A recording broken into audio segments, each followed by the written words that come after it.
Grazie a tutti quelli che hanno contribuito alla costruzione di quello che oggi vediamo qui. Non è un caso che qui il motore di questo movimento sia costituito dai giovani, da chi negli ultimi anni in politica è stato più facile vedere in panchina piuttosto che con la maglia da titolare. Non è un caso, siamo quelli che nei prossimi 5 anni saranno costretti a prendere decisioni importanti sul proprio futuro e dovranno scegliere se costruirlo qui o altrove.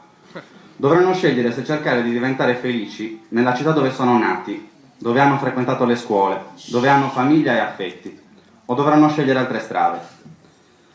E nella Cagliari del centrodestra, quella costruita in decenni di iniquità e privilegi, non c'è posto per molti di noi, non ci sarà posto per moltissimi di noi.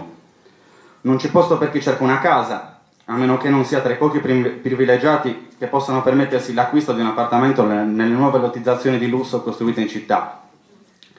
Non c'è posto per chi cerca lavoro, a meno che non si voglia rassegnare a decenni di precariato e disoccupazione.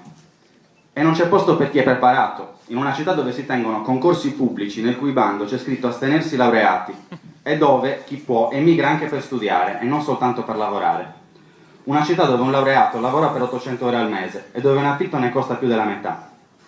La Cagliari che riceveremo in eredità è una città che esclude, e non solo i giovani, esclude gli anziani, relegati in quartieri dormitorio, la cui assistenza è affidata quasi unicamente alle famiglie, esclude i disabili, esclude le energie positive, quelle della cultura e della ricerca, quelle dell'università e della creatività, sottomesse a logiche di privilegio.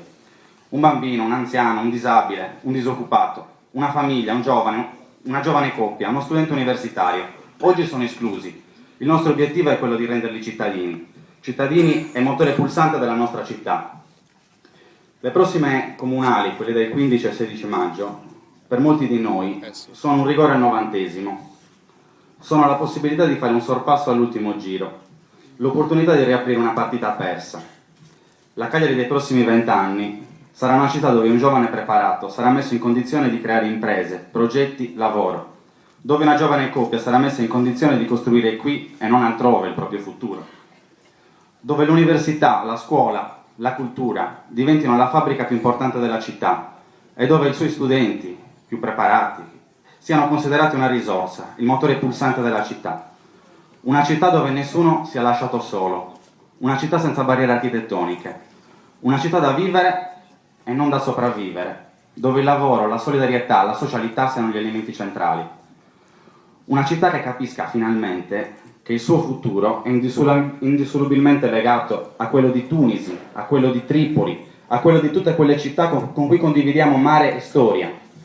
Una città che non abbia l'ambizione di diventare capitale del Mediterraneo, come nei sogni irrealistici e irrealizzati della destra, ma che inizia ad avere un ruolo attivo nella costruzione di processi di cooperazione e pace nel Mediterraneo.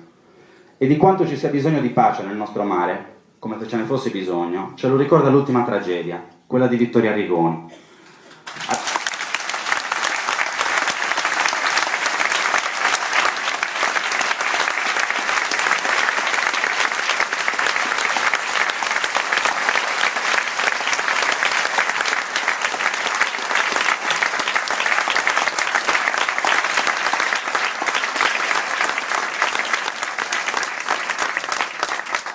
Queste le nostre idee.